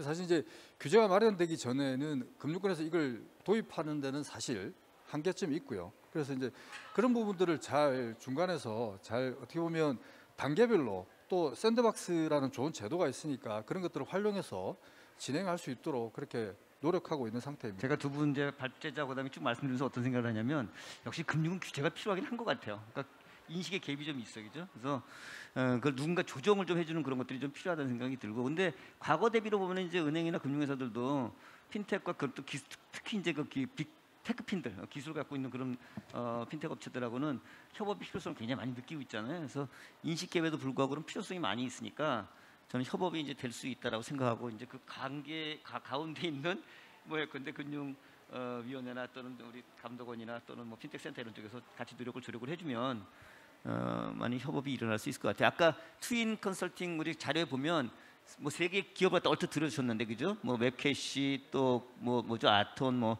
제가 업체 얘기하는 건 좀 그렇긴 한데 테크핀으로서의 어떤 그런 그 특정 분야 갖고 있으면서 협력이 잘 되는 거 아니에요? 그래서 저희가 이제 국내뿐만 아니라 해외로도 지금 많이 준비를 하고 나가는 게 중요한데 경쟁력 갖추고 그다음에 시장 갖다 키우고 유니콘을 만들고 이렇게 하려면 그러는 과정에서 제가 해외랑도 이렇게 같이 얘기를 해보면 정말 걔네들이 원하는 거는 어떤 필드 어떤 그 에어리아의 어떤 그런 그 핀텍 서비스보다 기술적인 측면에서의 나름대로의 차별성 엣지를 갖고 있는 그런 핀텍 업체들이 예컨대 벽돌이 쫙 있을 때 한 벽돌이 비어갖고 거기다 벽돌을 끼워 넣으면은 뭐가 전체가 만들어지는 그런 것들을 사실은 원하고 그게 만들어질 때 확장성이 있어갖고 우리가 유니콘 되고 그래서 이런 부분에 이제 뭐 그 시장이나 협회 쪽에서 같이 노력이 좀 좋지 않을까 이제 이런 생각을 하게 됩니다. 그래서 정부도 지금 금융당국도 굉장히 노력을 많이 해주고 계신데 뭐 제도 개선이라든지 이런 걸 통해서 이런 게 좀 효과를 보려면 그런 쪽에 이제 민간하고 시장하고 같이 그런 것들이 조종한 업체들과 같이 나와야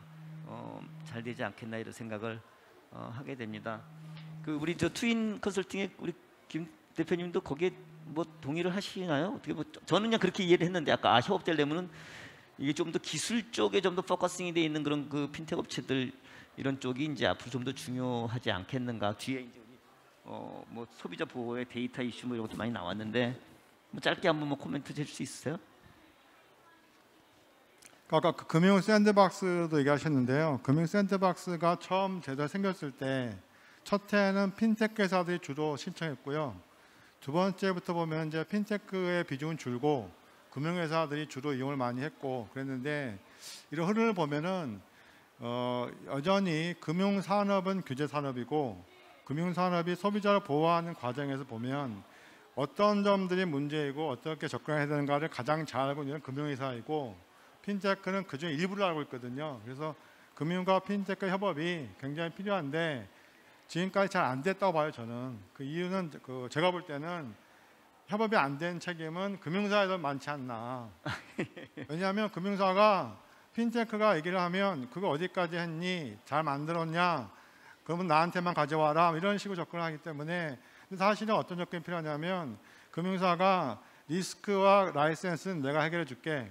너는 그 기술 이용해서 편리하게 만들어라고 하면서 일종의 서비스 디자인 프로세스를 같이 했으면 좋겠는데 그거를 핀테크가 사실은 이 사람들 아이디어와 열정과 기술은 있지만 금융자는 모르거든요. 그런 상태에서 좀 더 그 변화가 필요하지 않나 생각합니다. 지금 뭐 사실은 제가 보기에는 그런 쪽으로 많이 바뀌고 있는 것 같아요. 그러니까 과거 대비로 보면 계속 바뀌고 있고 그 저 해외에서는 사실은 또 그런 움직임이 나오잖아요. 라이선스 있는 것도 또 핀텍한테 빌려주기도 하고 이제 그런 움직임이 있으니까 저는 아까 우리 김동규 센터장님 말씀드리면서 아마 그런 쪽을 좀 갈 것 같다는 생각하고 근데 저희가 금융산업은 규제 산업이라는 걸 인정을 하면서도 너무 거기에 우리가 천착을 하면 사실은 과거에 묶이는 거죠. 그러니까 규제는 과거고 사실은 기술과 저기는 미래이기 때문에 이게 조화가 되는 게 굉장히 중요하다고 생각을 하고 있고요. 그 이제 뭐 하신 말씀 있으세요? 트윈 컨설팅 그 시간이 없으니까 제가 이쪽 넘어가려고 지금 제가 이제 금융권을 대표한 건 아니지만 네. 은행의 책임이 크다 이렇게 말씀을 하셨는데 제가 뭐 반박한다는 부분보다는 사실을 좀 말씀드리고 싶은 거는 사실 핀테크 기업 입장에서 바라보는 관점은 자기들이 갖고 있는 기술 어떻게 보면 이 기술은 우리만이 갖고 있는 것이고 이것을 금융에 적용할 때는 상당히 굉장히 경쟁력이 있을 것이다라고 그림을 가져오죠. 근데 이제 그 관점 자체가 어떻게 보면 기술에 좀 많이 치중해 있는 부분이 있습니다. 그래서 말씀드린 대로 어떻게 보면 규제 산업이라는 전제를 갖는다라고 하면 이게 서비스의 전복이 되고 금융 산업 안에서 흘러가는 이 프로세스를 이해를 해야 되는데 기술만 충분히 이거 모든 것을 해결할 것이다라고 하는 이런 것들이 사실은 저희들이 갖고 있는 그러니까 어떻게 보면 커뮤니케이션 하는데 상당히 어려움이 많다라는 말씀을 드리겠습니다. 예, 맞습니다. 예, 그 하여간 또 계속 또 대화를 해야 되고요. 사실 이제 기술이 굉장한 기술이 되면 규제를 뛰어넘죠. 그러면 이제 혁신이 일어나는 거니까. 그러니까 사실 이제 그거는 이제 뭐 또 길어요. 논쟁하려면 긴데 결국 이제 그런 중요한 거는 우리가 그런 시대에 살고 있다는 거지 지금. 4차 혁명이라는 게 그 기술이 굉장히 빠르게 변화하고 앞으로 AI 때문에 더욱더 빨라진다는 것 때문에 사실은 이제 좀 더 기술의 포용성, 기술에 따른 어떤 그런 그 규제를 뛰어넘는 거에서 우리가 수용해야 되는 필요성 이런 것들이 더 중요해질 수 있다는 생각을 개인적으로 합니다. 그리고 지금 우리가 이제 주제가 큰 틀에서 두 개이기 때문에 디지털화에 따라서 사실은 지금 이제 뭐 우리 소비자들 아까 우리 안승 교수님 3 라지 C 스몰 S 스몰 S 그 얼뜻 김병치 우리 본장님 어디 계신가요? 아까 저기 할 때 얘기하셨던 소비자 중심 또 그 사회적 가치를 갖다 창출하는 거 또 하나가 뭐였나요? 그 협업 협력. 그 지금 우리 트윈 컨설팅 얘기 중에 또 다 거기다 대충 다 들어가요, 그죠? 콜라보레이티하고 그다음에 컨슈머 센츄리시티하고 캐퍼빌리티하고 다 이게 그 중요한 그 화두로서 온다 얘기해 주셨는데, 그러니까 디지털화는 대세고 바꿀 수 없죠. 근데 그거에 따라서 소비자 효용은 대단히 높아지고 유틸리티가 높아지고 경쟁이 세지는 건 틀림없는데 문제가 생길 수 있고 그것이 반복적으로 되면 이제 신뢰가 깨지기 때문에 금융산업도 문제가 생길 수 있어요. 그래서 이걸 어떻게 그러면은 잘 조화스럽게 할 수 있느냐. 근데 우리가 알고 있는 경제적 상식은 RR이죠. RR. 리스크 앤 리턴은 같이 다 이게 저게 만족시키긴 대단히 어려워요. 어떻게 조화롭게 하면서 이렇게 할 수 있냐는 그런 건데 그 오늘 사실은 거기 얘기가 사실 굉장히 크게 많이 나왔어요. 우선 먼저 우리 안승 교수님 그 세 가지 원칙을 얘기하셨잖아요. 그러니까 이 데이터 경제 시대 때 디지털화가 막 굉장히 빨라지는데 세 가지 투명성, 공정성, 책임성 뭐 이렇게 얘기해 주셨어요. 근데 얘기 중에서 좀 거기서 한 가지 더 들어간다 그러면 앞으로 지금 오늘 얘기된 거 보면은 저도 조금 궁금했던 게 지금 현재 지금 금융 소비자 보호의 문제가 어떤 게 막 터지고 있고 이런 것들은 저희가 좀 사실은 조금 생략을 했어요. 왜냐하면 너무 많이 얘기되고 있는 거고 보이스피싱이라든지 지금 약간 우리 또 뭐 나오고 있는 이를테면은 뭐 포용금융상의 여러 가지 이슈가 생기는 것들이라든지 또는 이제 빅테크가 커지면서 뭐 기업의 불공정 거래라든지 또는 소비자의 강자 약자의 관계에서의 이제 그런 불이익 문제, 정보 격차 이런 것들 때문에 생기는 문제 이런 것들이 좀 생기고 있지만 나름대로 이제 뭐 그 감독 당국에서 대응을 잘 하고 계시고 그거보다는 오히려 앞으로 디지털화가 더 확산이 되면서 심화되면서 빠르게 또 진행이 되면서 올 수 있는 문제점 이런 것들을 또 이제 사실은 좀 다뤄야 되고 오늘은 좀 그런 쪽에 좀 포커스를 많이 뒀는데 그렇다고 했을 때 조금 더 좀 디테일하게 얘기해 주신다면 어떤 게 좀 뭐 아까 지금 다 그 패턴 얘기 주셨고 주셨는데 좀 우리가 지금 시점에서 한국의 지금 핀텍이라든지 디지털 금융 시점에서 좀 더 주의해야 될 게 뭐다 한두 가지 정도 짧게 한번 얘기해 주시면. 네. 소비자에게 이제 제일 중요한 거는 뭐 아까 책임성, 투명성, 공정성 이야기 말씀드린 거는 이제 금융회사 공급자 측면에서 조금 더 신경 써야 될 제도적 측면에서 또 정비되는 사항을 말씀드린 거고요. 제가 느끼기에 거기에 하나를 더 한다면 아까 말씀드린 것처럼 소비자 피해가 어디서부터 발생하는지 균열이 생기는 부분을 빨리 데이터로 감지되는 그러한 인프라가 마련되어야 된다. 머지 사태도 마찬가지입니다. 분명히 어디선가 발행은 많이 됐는데 그게 사회에 피해가 될 때까지 사실은 감지되지 않은 측면도 있었거든요. 그래서 얼리 스테이지에서 레그 플래그가 있는 부분들이 데이터로 감지되는 거. 근데 그거는 어떤 한 기관에서 할 수 있는 사안은 아닌 걸로 보여집니다. 그래서 저는 파트너십 그다음에 같이 협력 관계가 굉장히 중요하다라고 생각하는데요. 지금 기술의 시대이기 때문에 소비자들이 서로 그 금융회사든 핀테크 회사든 금융감독기관이든 서로 인게이지 할 수 있는 채널을 다양하게 만들어 주시고요. 그게 꼭 모여서 회의하는 게 아니라 어떤 피해가 감지되면 바로 모여서 회로처럼 중앙에 그 정보들이 모이면 우리 지금 개별 금융회사별로 소비자 민원 데이터가 있죠. 근데 그거는 개별 회사별로 소비자 정보가 모이고 회사의 경영에 그런 부분들이 이제 반영이 되는 측면이 있고 그게 결국 정기적으로 모여서 감독원에서 민원과 분쟁 데이터로 발표하는 뭐 이런 시스템은 있지만 현재는 디지털 시대니까 조금 더 빨리 그런 정보들이 모일 수 있는 채널들을 좀 만들고 통합하고 그다음에 쉽게 알 수 있는 이런 시스템이 만들어지면 전 좋겠습니다. 예, 뭐 주제가 사실은 워낙 다양하고 크기 때문에 다 커버하기는 참 힘든데 우리 저 김범규 센터장님, 그러니까 뭐 대표적인 우리 또 은행 금융기관 또 센터 맡고 계신데 사실 이제 지난 8월 초인가요? 그 금융당국에서 우리 또 AI 그런 쪽에 이제 금융회사에 활용해서 했던 그 가이드라인 같은 것도 좀 발표를 하셨잖아요. 그러니까 사실은 지금 요즘은 이제 뭐 AI를 갖다가 뭐 빅데이터 itself다, 토톨로지다 이런 얘기도 하고, 결국 이제 우리가 딥러닝으로 가는 순간 우리는 데이터만 주고 AI가 그냥 옵티멀 알고리즘을 고르고 옵티멀 알고리즘 기초해서 옵티멀 솔루션을 구하고, 그러다 보니까 블랙박스고 여러 가지 이제 이슈도 생기고 그래서 이제 이슈는 있는데 답은 정확할지 몰라도 거기에서 이제 여러 가지 좀 파생되는 이슈가 있을 것 같아요. 그러니까 핀텍 쪽도 있고 핀텍도 있겠지만 우리 전통적으로 금융 쪽을 다루던 분들에서 규제라든지 여러 가지 그런 관점에서 생각하시는 게 많이 있잖아요. 그래서 좀 그런 쪽에 한번 말씀을 좀 주시면. 그 사실 질문하신 것처럼 그 금융권에서 지금 바라보고 있는 지향점은 어떻게 보면 초개인화, 그러니까 데이터 기반의 초개인화 맞춤 서비스가 아닌가라는 생각을 합니다. 결국 어떻게 보면 데이터 금융, 데이터 경제 이렇게 이야기할 수도 있는데요. 어쨌든 그러려면 가장 중요한 거는 데이터 기반의 AI 기술이 접목되는 부분이고요.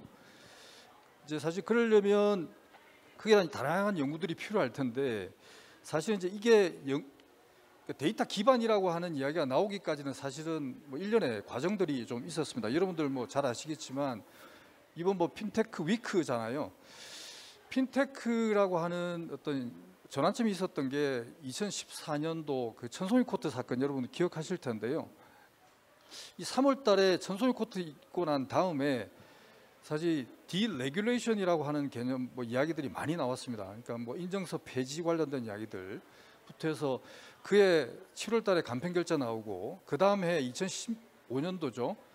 2월 달에 IT 금융 융합 방안이라는 게 나오고, 그때 당시에 이제 인터넷 전문은행이 막 이렇게 준비 단계에 들어갔고요.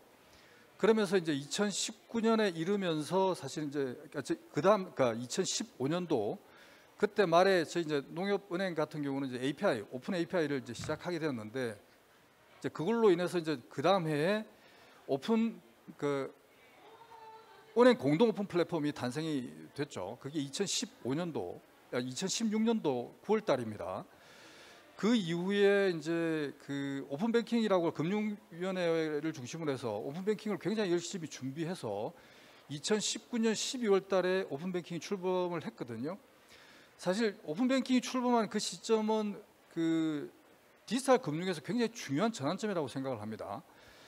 어떻게 보면 데이터 금융으로 가는 하나의 굉장히 중요한 전환점이 되었는데, 그 이후에 올해 2022년 올해 이제 어떻게 보면 마이데이터 시대가 열렸죠. 사실 데이터 그 금융이라고 가는 데 있어서 이러한 일련의 과정들이 있었습니다. 근데 사실 여러분도 아시다시피 마이데이터가 지향하는 게 뭐냐면 처음에 말씀드린 대로 초개인화 맞춤형 서비스잖아요. 자, 그렇다 그러면 은행 입장에서 봤을 때는 다양한 데이터를 많이 만져고, 아까 뭐 린스탑도 말씀하셨는데 어떻게든 다양한 형태의 AI 기술 노하우를 축적해야 됩니다. 근데 문제는 앞에서도 말씀드렸지만 은행은 규제 산업이잖아요. 그럼 이 규제 산업이라고 하는 의미 자체가 사실은 규제라고 하는 게 산업을 보호한다는 측면도 있지만 소비자를 보호하는 측면도 분명히 있습니다. 자, 그래서 이제 앞에 말씀하신 8월 4일 날 나왔던 금융위원회 이 방안 자체가 있는데요. 제가 이제 왜 그 이야기를 조금 하나 좀 컴팩트하게 죄송합니다. 네. 컴팩트하게. 컴팩트하게 말씀을 좀 드리겠습니다. 이거 방안을 크게 한 3가지로 보면요. 그 AI 활성화를 위한 빅데이터 지원 확보, 그 확보 지원 관련된 게 있는데, 제가 지금 드리는 말씀은 뭐 대형 금융기관뿐만 아니라 빅테크, 핀테크 모든 걸 합쳐서 말씀을 드리는 거고요. 다 준비가 필요하다는 말씀을 드리는 겁니다. 금융 AI 라이브러리 구축하는 것도 필요하고요. 다음에 이제 금융권 협업을 통한 데이터와 공동 확보 이런 것들이 이제 선행돼야 된다라고 하는데, 사실 이 선행되는 데이터를 확보하는 데 있어서는 금융권의 데이터뿐만 아니라 사실은 빅테크나 빅테크의 어떤 데이터도 같이 고려가 돼야 된다라는 말씀을 드리고 싶고요. 왜냐하면 뭐 기울어진 운동자 이걸 떠나서 다양한 어떤 데이터들이 은행들의 데이터만, 금융권 데이터만 가지고는 다양한 데이터를 취합할 수 없기 때문에 그런 노력들이 필요하고요. 두 번째는 그 AI 활성화를 위한 제도 정립 관련된 부분이 있는데요. 이거는 얼마 전에 이제 그 사실 발간되었던 금융 AI 개발 안내서라고 있습니다. 이것도 금융위원회에서 발표를 했는데, 여기에 이제 재밌는 게 신용평가 뭐 한 5개 AI 서비스에 대한 정의를 했고요. 그다음에 요거를 이제 금융기관에서는 앞으로 단계별로 세부 지침들을 마련해야 합니다. 이제 요게 이제 어떻게 보면 뭐 저희들 준비하고 있는 상태인데 모든 금융기관들도 아마 대비를 할 거라고 봅니다. 제가 드리고 싶은 말씀은 금융기관이 대비한다고 그 빅테크나 핀테크에서 그냥 손을 놓고 있을 게 아니라 같이 참여해서 연구해야 될 필요가 있다는 말씀을 드리고요. 그다음에 앞에 이제 안소영 교수님도 말씀을 하셨는데 이게 AI가 활성화되면 결국은 설명 가능한 AI라고 하는 부분이 굉장히 부각이 될 가능성이 큽니다. 그러니까 과연 어떤 기준에 의해서 이러한 형태로 표출이 되었는지 결국 이제 이게 XAI, Explainable AI라고 하는 XAI 개념인데 사실 이제 금융위원회에서도 지금 준비하고 있는 게 내년 1월 그 상반기까지 1쿼터 그러니까 1사분기 뭐 계획을 갖고 준비를 하고 있는데요. 어쨌든 소비자가 인정하는 XAI 개념 기준이나 구현 방법 등에 대한 연구들이 굉장히 필요하다고 보고요. 그다음에 망분리나 클라우드 관련된 규제 개선도 분명히 따를 겁니다. 이럴 때 사실은 핀테크 기업 입장에서는 굉장히 기회가 아닌가라는 생각을 합니다. 왜냐하면 이제 은행들이 자체적인 플랫폼 구축을 하게 되면 이게 뭐 MSA 형태의 마이크로 서비스 아키텍처 구성을 하든 어쨌든 간에 굉장히 서비스를 플러그인 방식으로 다양하게 외부에서 끌어다가 쓸 텐데요. 그럴 때 핀테크 기업에서 다양한 솔루션 이런 것들을 준비하고 제공할 수 있다라고 하면 굉장히 기회가 될 거라고 생각합니다. 그리고 마지막으로 신뢰받는 AI 활용 그 환경 구축이 있는데요. 요거는 이제 금융 AI 테스트베드 구축 부분이 있고 요거는 뭐 이미 많은 경험을 했기 때문에 경험이 축적돼 있다고 보고요. 그다음에 이제 AI 보안성 금정 체계라는 게 있습니다. 요걸 이제 구축하는 게 22년 말까지 지금 준비를 하고 있다라고 알고 있는데 어쨌든 이때 우리가 이제 굉장히 고려를 많이 해야 될 게 위험 요소에 대한 차단하는 부분이죠. 이 위험 요소라 하면 개인정보 유출이나 알고리즘 오작동, 뭐 학습 데이터 조작 이런 것들에 대한 것들을 미리미리 사전에 차단할 수 있는 노력들을 해야 되고요. 이런 것들이 대형 금융사뿐만 아니라 핀테크 기업들도 이 부분에 대한 것들을 같이 연구하고 준비해야 된다라는 말씀을 드리고 싶습니다. 네. 이상입니다. 예, 감사합니다.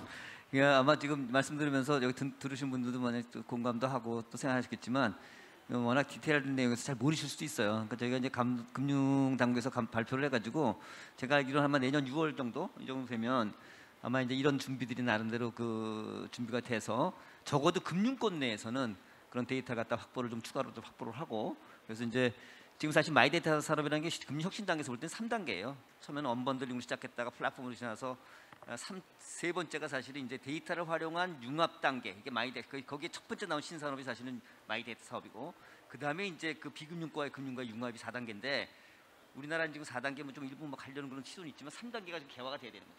3단계 개화되려면 제일 중요한 게 결국은 빅데이터 itself, 인공지능이 작동하려면 빅데이터 itself, 구축과 활용과 구축과 분석과 활용이죠. 이 세 가지가 어떻게 잘 일어나냐는 건데 이제 그 준비가 나름대로 금융권에서는 이제 내년 한 6월 전후로 해서 그 다음에 이제 나름대로 정말 경쟁과 협업이라는 마이데이터 이제 그런 게 나올 수가 있겠죠. 근데 더 중요한 건 그 다음에 4단계로 가서 그 금융과 비금융 뭐 예컨대 금융과 교육, 금융과 뭐 부동산, 금융과 뭐 게임, 금융과 문화, 금융과 의료, 헬스 이런 것들이 다 결합해가지고 나올 수 있는 그런 구조가 되는데 그거는 이제 정부 부처 간에 나름대로 그 장벽을 갖다가 좀 잘 해야 되는 거고 지금 말씀하신 건 우리 협회에서도 잘 들으셨죠. 그래서 사실 이제 그 핀텍 쪽에 상당히 기회가 있을 수 있는 거죠. 그죠? 같이 협업하고 기술적인 측면이라든지 아이디어 측면에서 같이 협업을 하면 굉장히 많은 그 기회가 나올 수 있지 않을까.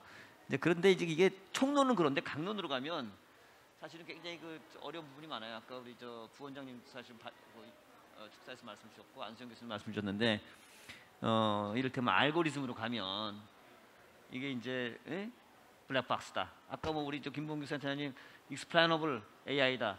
또 우리 추인 우리 저 김인현 저 대표님랑 제가 좀 얘기할 땐 또 그 뭐예요 리스판서블 AI다. 이제 사실 이제 그런 것도 같이 연결될 수 있는 그런 게 나와야 되는 그 시점인데 이런 거를 핀텍, 테크핀 뭐 이런 쪽에서 금융사와 협업을 하면서 또 빅텍은 빅텍도 노력을 하겠죠. 그래서 하게 되면 소비자는 소비자대로 그 효용성을 높일 수 있고 또 경우에 그 같이 또 이렇게 보호를 받으면서 같이 갈 수 있고 경쟁력은 생길 수 있고 이제 그런 좋은 것 같아요. 근데 이런 게 잘 되려면 아까 저 김병칠 본장님도 얘기하셨지만 문제점이 정보 격차, 그다음에 사이버 보안의 이슈, 또 또 뭡니까 저 포용 금융, 뭐 요새 포용 금융이 그냥 뭐 쓰인 파일뿐만이 아니라 이제는 뭐 ESG라든지 뭐 이런 쪽도 이제 포용 금융이 필요하다는 걸 말씀 주셨는데 이게 이제 정보 격차는 기업 내에서의 핀텍과 빅텍과 뭐 금융 이런 쪽의 그 정보 격차뿐만이 아니라 그냥 근본적으로 제가 보기엔 생산자, 공급자와 소비자와의 정보 격차가 사실은 빅 이슈인 것 같아요. 소비자 보호에서. 그런 차원에서 보면 좀 그런 거를 시장에서 뿌려주고 그것을 정보를 뿌려줘서 빨리빨리 캐치해주고 어떤 게 문제가 있는지 문제점을 빨리빨리 캐치해주고 그거를 받아가지고 잘 또는 활용을 해가지고 관리감독 쪽에서 잘 해주시고 하는 게 굉장히 중요한데 이거는 우리 김용태 국장님이 딴 데서 여러 번 발표해 주셨고 또 안수영 교수님이 또 지금 발표하는 도중에 또 섭택, 렉텍 뭐 이런 것을 적극적으로 활용해달라고 했는데 민간의 협력이잖아요 사실은. 그러니까 협력이 지금 금융사와 핀텍의 협력뿐만이 아니라 이 디지털라이제이션 시대에는 정말 민간의 협력이 무엇보다 중요하다는데 이게 지금 어디까지 와 있고 지금 앞으로 어떤 생각을 좀 하고 계신지. 근데 뭐 총론은 다 좋은데 그냥 데이터 뭐 이렇게 구축해서 뭐 이렇게 분석하고 하려면 데이터가 부족해서 어렵다는 얘기도 하시고 막 그런 얘기가 있던데 지금 빨리 많이 진행이 됐지만 간단히 좀 우선 좀 금융 감독 쪽에서 한번 좀 예, 방금 말씀하신 그 시장에서의 어떤 기술들, 테크와 그 금융회사의 어떤 접점들하고 또 금융 당국이 어떻게 하면 소비자 피해를 또 아까 안 교수님 말씀하신 대로 소비자 균열을 빨리 체크해내고 이거를 그 커버할 수 있는지에 대해서 상당히 많은 고민들을 하고 있는데 이게 또 금융이 이제 규제 산업이다 보니까 상당히 많은 또 리스크도 저희가 지금 발견을 하고 있거든요. 예컨대 그 이제 아까 뭐 안면 인식 기술이나 이런 것들 또 AML 솔루션이나 이런 것들 이용해서 이제 금융회사가 소비자들하고 접점을 할 때에 거기서 발생할 수 있는 것들을 그 협업에 의해서 풀라고 하는데 저희 당국 입장에서 보게 되면 이제 이거 저희뿐만 그 감독뿐만이 아니고 BIS도 물론 고민하는 것이 그 서드 파티 리스크라는 부분에 대해서 고민합니다. 왜냐하면 이거를 그 금융회사가 자기들이 고유 혹은 그 이제 기존에 하던 업무를 밖에 이제 위탁을 해줬을 경우 이게 해주는 층층이 쌓이면 쌓일수록 사실 거기서 서드 파티에 대한 그 리스크가 좀 발생하는 부분에 대해서 고민하고 있고요. 그다음에 균열이 발생하는 부분을 어떻게 빨리 체크할 수 있냐 이 렉텍 그 방금 이제 그 교수님 말씀하셨는데 렉텍 부분에 대해서도 저희가 그 많은 그 계획을 세우고 하고 있는데 이런 겁니다. 이제 불안정 판매를 잡으려면 사실 이제 녹취록에 있는 그 이제 음성을 텍스트로 변환시켜서 그 텍스트 속에 그 어떤 뭐 수익을 보장한다는 말투가 들어간 이런 걸 잡아내는 것들. 그다음에 뭐 SNS 무슨 카페에서 어떤 상품에 대해서 뭐 호도를 하고 있거나 또 이거를 사자고 또 붙이고 있거나 이런 것들도 잡아내는 기술. 뭐 그 인터넷상에서 뭐 통장 매매를 한다든가 이런 것들을 캐치하는 기술이 있는데 저희가 사실 감독원이 이런 것들을 돌리고는 있습니다. 근데 발전해 나가는 그 속도가 상당히 느린 상태고요. 그 왜냐하면 BS에서도 말을 했는데 이게 그 이 기술을 발전해 나가려면 금융감독원의 그 현장에 있는 사람들의 도움이 필요하거든요. 근데 현장에 있는 사람이 바쁩니다. 그러다 보니까 이 AI를 발전시키고 데이터를 쌓아 나가는데 상당히 더딘 상태이고 또 밖에 있는 그 업자들도 이걸 텍스트로 만들지 않고 그래픽으로 만들어서 또 통장 매매를 하더라고요. 그래서 저희가 잡아내는데 또 이 뭐 그 이제 기술 발전도 이제 그 도둑도 빨라지는 이런 면들이 좀 있는 것 같고요. 그래서 사실 그 이제 당국 입장에서 보면은 이 업무 위탁이나 또 책임 관계 또 거기서 나오는 서드 파티 리스크 또 당국이 쫓아가야 되는데 쫓아가지 못하는 부분들에 있어서 뭐 시장의 협조뿐만이 아니고 이런 것들을 어떻게 해결해야 되냐 고민하다가 그 인센티브를 주는 것이 상당히 중요하다. 왜냐하면 시장에 인센티브를 줘야 이런 것들을 채용하고 또 채용된 기술들이 그 이제 금융회사들로 하여금 투자를 하게 만들고 이게 투자가 결국 선순환 구조를 만들어야 되는데 아직은 우리나라가 법 제도가 이런 거를 많이 그 못 따라가는 부분이 좀 있는 것 같습니다. 예, 감사합니다. 네, 이제 잠시 그 토론을 좀 마무리해 주셔야 될 것 같습니다. 예. 네. 다음 또 저기 있죠. 예. 플로어에서 좀 자신 질문 한 개 정도는 받고 싶었는데, 예. 그러니까 사실은 그런 생각을 해요. 그러니까 그 사회자가 말씀하셔서 저도 얘기다 살짝 까먹었는데, 그 감독 당국에서 사실 인센티브란 말씀 주셨지만, 그 민간 협력도 하면서 사실은 우리가 생각해 보면 근데 뭐 우리가 저 채권 같은 거 발행하거나 이렇게 할 때 평가사가 있잖아요, 그죠? 그래서 어떻게 신뢰를 갖다 시장의 신뢰, 고객으로부터 신뢰를 확보했는가 하면 평가사를 통해 가지고 사실은 뭐 등급 갖다 우리가 하고 이렇게 했잖아요. 뭐 좀 다른 컨셉일 수 있지만 그런 회사들을 갖다가 예컨대 우리가 좀 그 감독원에서 좀 저기 해주셔가지고 이를테면 그런 쪽에 좀 그 저기 주시면 시장에서 이제 그걸 믿고 그걸 또 뭐 예컨대 그런 업체들이 나와가지고 계속 빨리 문제가 뭔지 리스크가 뭐고 리턴이 뭔지 리턴 리스크 갖다 분석해가지고 그 이제 사실은 자기 상품 비교 서비스가 그런 것도 할 수 있는 거 아니에요. 그래서 그렇게 하게 되면은 좀 시장과의 또 그 교류나 이런 걸 빨리 하면서 데이터 빨리 쌓고 데이터가 지금 빨리 쌓이지 않기 때문에 사실 분석이 안 되는 것도 많이 있잖아요. 그래서 좀 그런 식의 인센티브, 선순환 인센티브를 만들면 어떨까 이런 생각을 한번 해봤고요. 또 하나 마지막으로는 저는 개인적으로 파이가 커지지 않으면 절대로 혁신이 일어나지 않는다 생각해요. 시장이 커져야지. 아니 뭐 너의 행복이 나의 불행인데 누가 그거 하려고 해요. 그러니까 시장 파이를 키워야 되는데 파이는 어떻게 키울까? 융합, 첫째는 융합이고 둘째는 고글로벌이다 이렇게 생각하거든요. 그래서 우리가 이제 융합은 부처 간에 뭐 이런 또 저 협업을 해야 되는 게 있고 고글로벌은 사실은 우리가 할 수 있는데 손 안에 우리가 저 플랫폼 이게 사실 이게 핸드폰 아닙니까? 이거는 사실 동질적이잖아요. 호모지니어스예요. 저 글로벌이다 이제. 그러니까 누군가가 만약에 그 이런 그 디지털 법규나 체계나 이런 것들 갖다 먼저 좀 선행적으로 해갖고 해외랑 해갖고 같이 이렇게 먼저 좀 나갈 수 있다면 지금 우리 저 IPF도 나오잖아요. 거기서 이제 디지털 첨단도 나오는데 일본보다 우리가 강하잖아요, 디지털이. 이런 쪽에 그런 쪽에 좀 규범 체계나 노멀 갖다 우리가 만드는 쪽에서 먼저 선행적으로 나가면 핸드폰 그다음에 테스트베드로서 가장 강한 한국이 왜 아시아 서비스 시장이 커질 때 못하나 금융뿐만이 아니라 충분히 가능하지 않을까 이런 생각을 해서 사실은 민간 협력이 무지무지하게 좀 중요하다 이런 말씀을 개인적으로 드리고 좀 얘기도 듣고 싶은데 빨리 좀 끝내라니까 우리 저 협회 장초장님 업계 대표에서 마지막 한마디 그다음에 짧게 하겠습니다. 그다음에 예. 10초만 하세요. 네. 그다음에 우리 김봉 센터장님 업계 대표에서 금융사 대표에서 10초 한마디로 끝내겠습니다. 아, 네. 일단 오해일 것 같아서도 저희 핀테크가 규제를 우회하거나 받지 않겠다라는 건 절대 아니라는 점.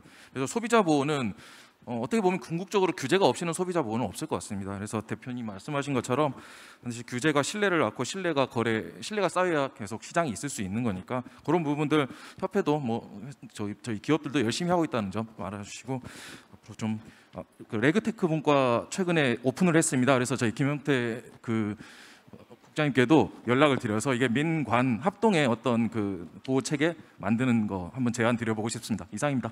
김봉 센터님 10초. 네, 저 그 마무리하면요. 앞에 제가 보니까 오늘 그 자산관리 쪽 그 스타트업들이 많이 있던데요. 뭐 요즘 최근에 이제 금융위 가이드나 정부 부처 로드맵이나 여러 가지 자료들을 보면 그 고객을 평가하거나 직접 서비스를 제공하는 경우 뭐 예를 들어서 뭐 AI 대출이나 혹은 투자 추천 이런 것들은 앞으로 고위험 AI로 분류될 가능성이 굉장히 큽니다. 그러니까 향후에 이제 2023년부터 징벌 리스크가 이제 되게 되면 이런 데 대한 부분이 굉장히 과징금이 클 수도 있거든요. 여러분들 뭐 GDPR이나 이런 것들을 보면 2천만 유로 혹은 전체 매출의 4%를 징벌하는 걸로 되어 있는데요. 그것도 가장 많은 걸로 하니까 기본적으로 2천만 유로를 부과한다 이렇게 보시면 될 것 같은데 뭐 우리나라도 그 정도는 아니겠지만 어쨌든 이런 부분에 대한 것들 대비를 미리미리 해주시기 바랍니다. 고맙습니다. 예, 뭐 긴 듯 짧은 듯 예, 경청해주셔서 감사합니다. 감사합니다. 네, 디지털 시대 금융과 소비자 보호라는 주제에 대해서 심도 있는 토론이 진행이 됐던 것 같습니다. 네, 마지막으로 혹시 정리해 주실 말씀 있으실까요, 교수님? 정리를 뭐 제가 하도 말을 많이 해서 우리 김영태 국장님 뭐 네, 짧게 한마디만 해주시죠. 그 소비자 보호가 오늘 이슈다 보니까 제가 기억에 남는 오늘 토론하다 기억에 남는 게 그 소비자 피해 예방만 소비자 보호가 아니다. 그 영국 FCA의 그 이제 그 핀테크 이노베이션 파트에 보면 나오는 얘기가 그 프로텍트 컨슈머 인터레스트라는 말이 나옵니다. 그러니까 소비자 이익을 보호해 주는 것도 소비자 보호다는 말이 나오는데 지금 여기 계신 많은 핀테크 업체들 계신데 사실 핀테크 업체들의 한 가지 사명 중에 하나가 그 이제 중개 비용과 탐색 비용을 많이 절약해 주는 그래서 소비자를 이롭게 하는 부분이 있거든요. 그래서 많이 그 혁신하시고 화이팅 하시기 바랍니다. 예, 감사합니다. 네, 긴 시간 동안 감사합니다. 긴 시간 동안 세미나에 참여해 주신 토론자분들께 감사의 박수 부탁드립니다. 그리고 관심을 갖고 함께 참여해 주신 모든 분께도 또 감사의 말씀 드리도록 하겠습니다. 이상으로 디지털 시대 금융과 소비자 보호 세미나를 마치도록 하겠습니다. 감사합니다.